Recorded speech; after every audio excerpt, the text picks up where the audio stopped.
Estamos de regreso, entramos a la parte final del programa. A ver, Mazarik, que además no es el único caso, ¿no? ¿Qué tienen que decir al respecto los arquitectos? A mí, yo comparto la idea de la maestra, me parece que la recuperación de plusvalía debe ser pagada, al menos en parte, por quien se beneficia de ella.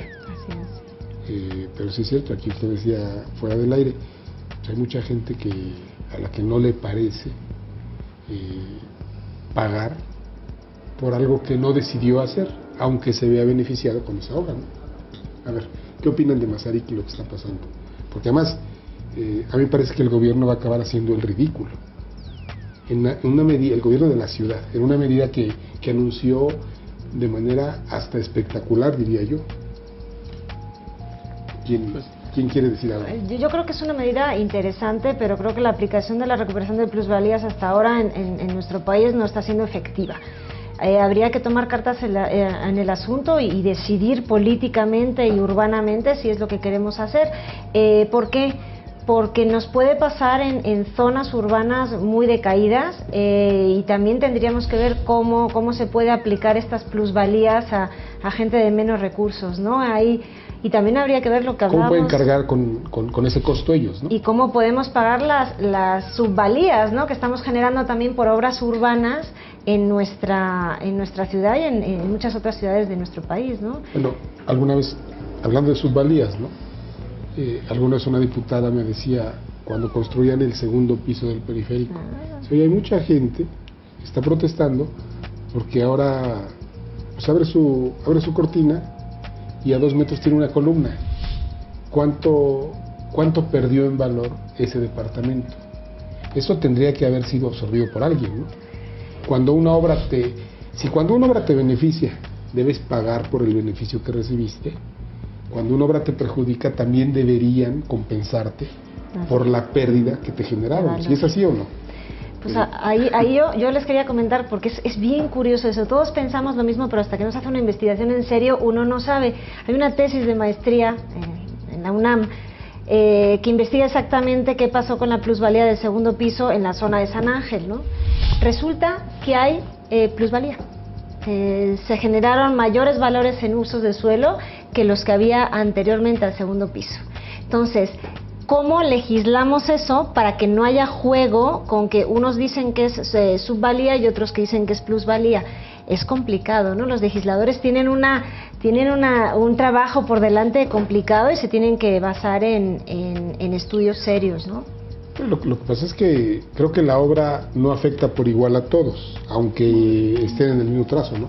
A algunos seguramente los beneficia y a otros indudablemente, creo que ahí es caso por caso, ¿no? Otros predios indudablemente se van a ver perjudicados por una obra así, ¿no? Yo quiero ver el que vive junto a la bajada o junto a la subida para sacar, ahora que el segundo piso es mucho más amplio, para sacar el coche. Para sacar el coche, si vives sobre el periférico, claro, cerca de una subida, son auténticos embudos para subir y auténticos embudos para bajar, ¿no? Sí, lo mismo pasa en el caso de Mazarik, ¿no? Que, bueno, hay ciertas zonas donde sí netamente es muchísimo más habitacional, a pesar de que los edificios que están sobre la avenida tengan comercio en planta baja. Hay zonas que son más destinadas a vivienda, ¿no? Claro. ¿Quién va a tener más beneficios? Exactamente la cuestión de la participación ciudadana, qué tanto están involucrados los vecinos en el proyecto, qué tanto son de verdad, si van a pagar para que se abran las... avisaron, ¿eh? Bueno, pero si se van a hacer las obras y tú vas a pagar porque se hagan esas obras, tú mínimo deberías de conocer el proyecto, deberías de saber de qué va, qué es lo que van a poner enfrente de tu predio, qué es lo que van a poner más allá. Va a haber estacionamientos, va a haber, no sé, a lo mejor cicloestaciones de la famosa Ecobici. ¿Qué es lo que va a haber? O sea, ¿qué es lo que a mí me va a representar ese proyecto en ganancia, en beneficio, pero también que esté justificada esta cuestión de la sustentabilidad del proyecto? ¿Qué tan sustentable es? Que no sea un discurso, que sea visible. Y yo coincido contigo, Román.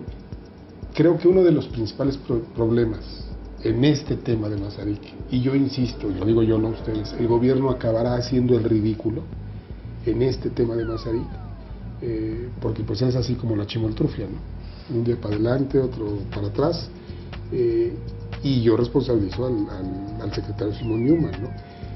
Creo que otro de los grandes problemas fue la comunicación, ¿no? Se les hizo muy fácil imponerlo y volvemos al tema, sustentabilidad implica involucrar a la comunidad en la toma de las decisiones. Siempre. Si no consensuarnos, por lo menos sí socializar las decisiones, compartirlas. No le informaron a nadie y cuando los vecinos se dieron cuenta protestaron y la presión no debe haber sido menor, ¿no? En la calle de Madero, cuando hicieron el proyecto de peatonalización, al principio los comercios se oponían rotundamente y de la misma manera o de la misma intensidad que la gente de Polanco. Es gente que vive ahí, trabaja ahí, que están muy informados de lo que se hace.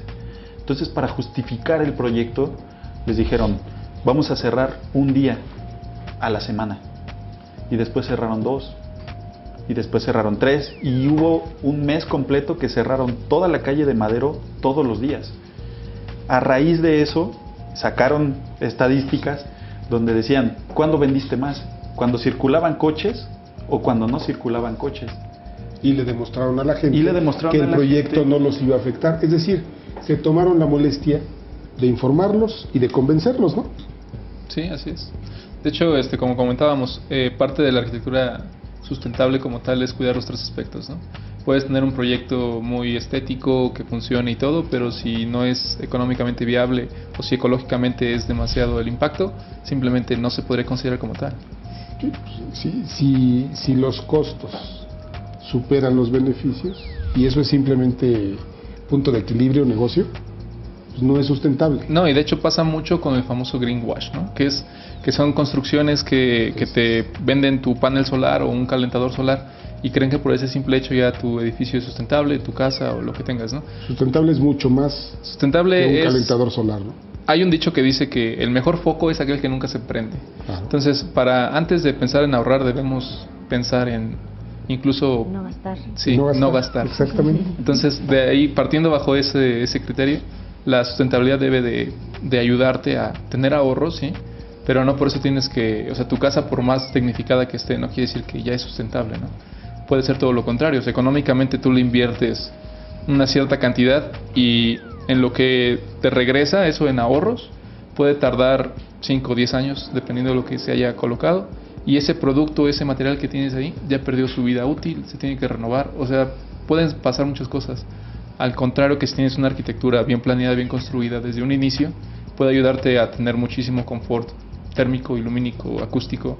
Incluso hay ahora unas tendencias nuevas o bueno, construcciones que se adaptan, que se llama el famoso retrofit, que son construcciones existentes, que se hace un estudio, un impacto, todo, y se pueden convertir y hacer más amigables, ¿no? O sea, hay construcciones que ya existentes se pueden adaptar y obras nuevas que se pueden hacer desde proyectos sustentables. A ver si estoy entendiendo, tiene que ver con lo que platicamos ustedes fuera del aire. No todo es tecnología, no necesariamente es tecnificar las cosas. O sea, sustentabilidad en el tema arquitectónico no necesariamente implica tener LEDs por fuerza. Que hoy un foco de LEDs es mucho, pero mucho más caro. Yo creo que todavía el precio es medio prohibitivo que un foco ahorrador. O que una bombilla de las que ya no deberíamos estar produciendo, pero seguimos produciendo. Todavía las seguimos produciendo.